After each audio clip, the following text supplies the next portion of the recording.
Hi there, William here with Leave Reality Behind Adventures. Today we're headed over to Disney's Animal Kingdom theme park, located in Walt Disney World. We are going to take you on a ride on the Kilimanjaro safaris. Just as a note, if you're heading over and you want to do this attraction, you are out in an open air vehicle for a guided tour of an African savanna. With live animals roaming free. There are really no restrictions. You have no height restrictions, no age restrictions.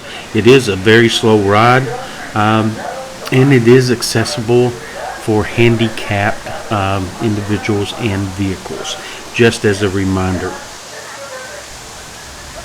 On your adventure, you will be exploring the Harambe Wildlife Reserve, home to 34 species living in a 110-acre picturesque open plains, also shady forest landscapes and rocky wetlands. Your rugged safari vehicle is driven by an expert guide who helps point out animals and shares fascinating wildlife facts during this extraordinary 18-minute expedition. So leave reality behind and join us. So welcome aboard, everyone. My name is Ray. I'm going to be your safari driver, animal spotter, and all-around ray of sunshine as we go into the 800 square mile Harambe Wildlife Reserve. I don't guarantee we'll see all of those animals that are on those animal spotting guides, but hopefully we'll find at least one. And as we enter the Turi Forest here, I do see one. Right up here on the left, those reddish-brown animals with the white stripes. Those are bongos. Bongos are sometimes so difficult to spot in the underbrush, the natives have given them the nickname, the ghost of the forest. Trying to hide out on the passenger side, there's a brown animal with black and white striped legs. That is an okapi, the closest living relative to a... Yeah, that's right, giraffe. It's got a long head and a long neck like a giraffe. It even has a long tongue like a giraffe, so the okapi can lick its own eyeball. Yeah, pretty cool, right? There's a black rhino way up on the ridge off to the left. Black rhinos weigh about 3,000 pounds, can charge at 35 miles an hour. But sadly, there's less than 5,000 left in the wild as poachers are killing them just for their horns. See, some cultures believe a rhino horn is medicinal and can cure anything from a headache to cancer. So studies have shown it's not true, but it is a cultural thing that's been around for thousands of years. So it's going to take some time to change that thinking. Hopefully through educational efforts, we'll be able to, well, change the thinking. And then those rhino horns will stay right where they belong, in my opinion, right on the rhino.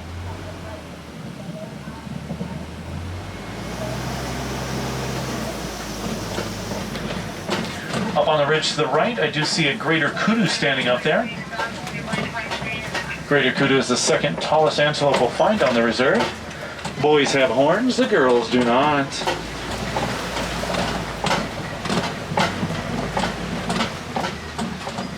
And how about a bird coming up here on the left? Rather big bird. It's not per se yellow, it's black and white in color, but it does have a yellow patch on its beak. Now that's what helps give it its name of the saddle-billed stork. They can stand 4 to 6 foot tall with a 6-foot wingspan. Like I said, a very big bird.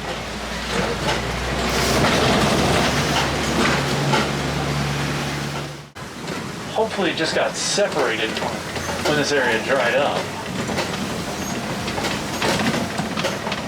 Another hippo in the water right there. Another hippo in the water on the left. Bunch of them, actually. Hippos will come out and eat in the evening, walking up to 6 miles to find their food. During the day, most of the time they spend it in the water to keep cool or, well, even take a nap. You see, they can sleep underwater. That's right.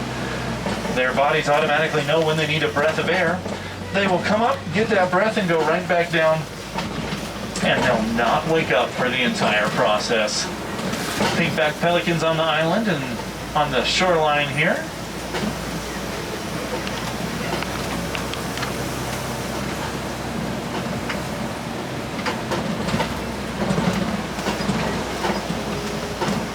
Once again, as we are in the reserve, please do remember to keep your mask on at all times, fully covering your nose and your mouth.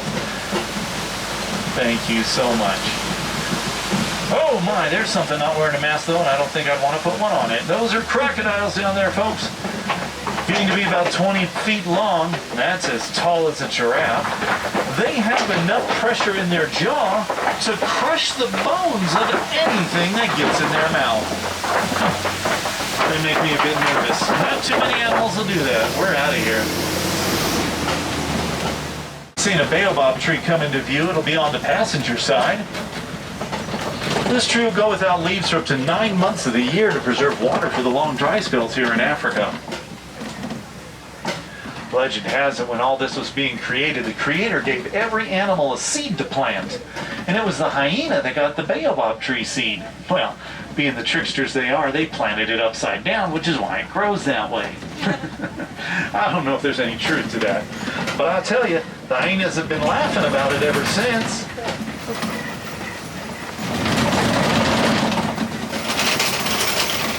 Now we'll head down into the grasslands or Serengeti.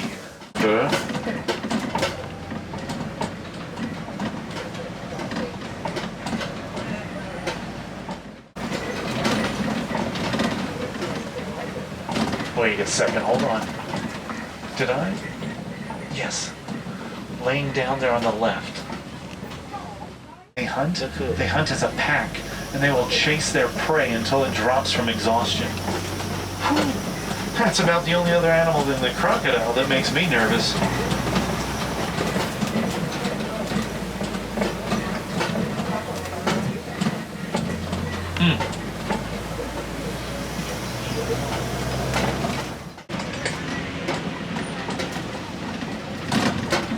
Now we're going to get awful close to some zebra here, and it looks like a little bit of a younger one here as well.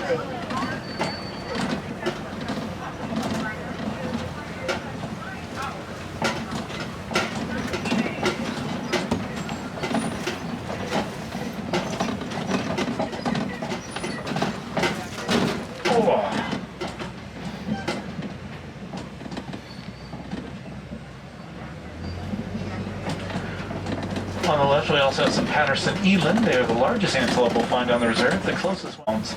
But more interestingly, in my opinion, a startled eland could leap 6 foot straight up in the air. It's a few awkward seconds for a giraffe to get down or to get up, and this is when they are most vulnerable to predators when they're laying like that. Another giraffe up ahead of us.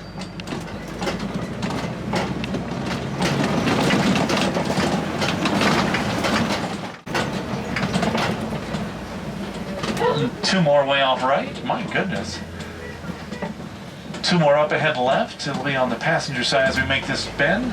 And right in there with them in those palm trees, probably the animal you came all the way to Africa to see, folks. That's right. Tucked up there in the palm trees, those are cows. Those are the Ankole cattle, as a matter of fact. Their horns being about 6 foot tip to tip. They're not used for milk, they're not used for meat, they're not used for work. The Ankole cattle is a symbol of wealth. See, if you have enough money to feed yourself, feed your family, and feed some cows for really no reason, you must be pretty well off. Enough. You can see when they swallow a big glob of food going all the way down their neck. Because they have that multi-chambered tummy, a few seconds later, you can see that big glob of food go all the way back up their neck where they'll chew it again. Now, a baby elephant when it's born is about 250 to 300 pounds. Not to worry though, ladies, because that's after a 22-month pregnancy. On the left, you'll see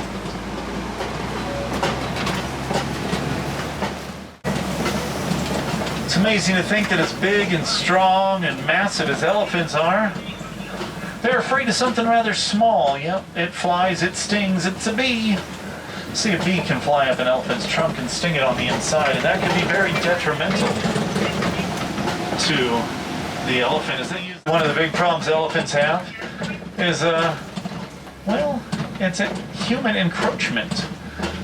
Yeah, we're taking up more land and leaving them with less. So an elephant might now be wandering by a farmer's crops and think, hey, that'd make a good lunch. That doesn't make the farmer happy because that's his livelihood. So we're teaching local farmers to make beehive fences. Take your fence, put a beehive here and a beehive here, connect it with a wire. Elephant comes close to the fence, it nudges that wire, it irritates the beehives, the bees come out buzzing. The elephants will then hear the bees and make a trumpet. There's at least 5 gray puffballs in there, yeah! Those are baby flamingos! They're born like that. It takes them several years to turn pink from the brine shrimp, which makes up their main diet.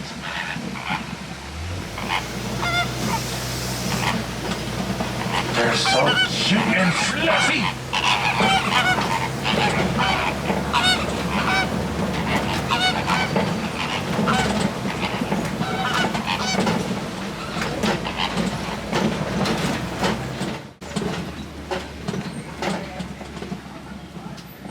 It's back by this tree.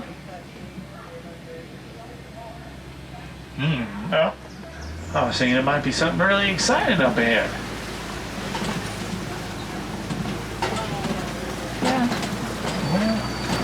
We'll keep going, see what we can find.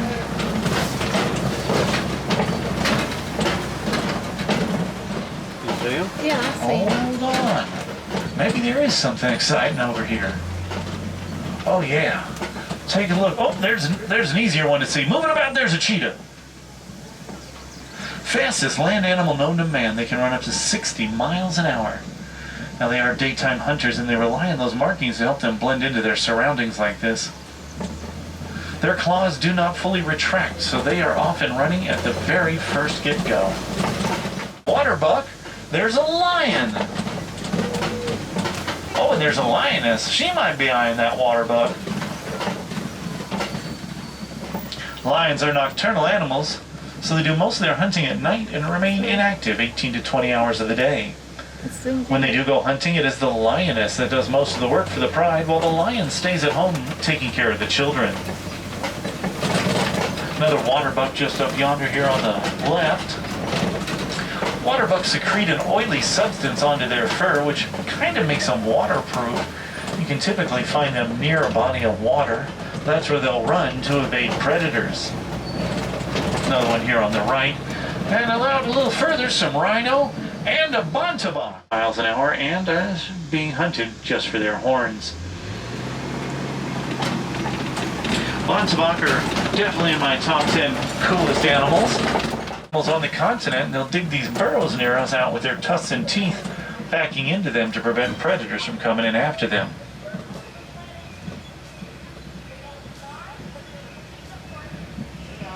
I don't know if, oh my goodness, ostrich! Look at him move! The fastest and largest bird on 2 legs. Girls generally have lighter or grayish colored feathers. Boys, well, they have darker or blackish colored feathers. There's bontebok and rhino again on the right.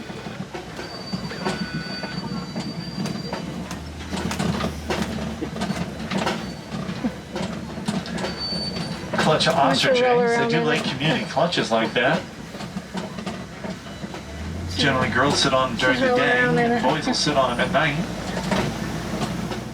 And just like that, we're back to civilization. The great thing is we did get to see a lot of animals, and the weather is great.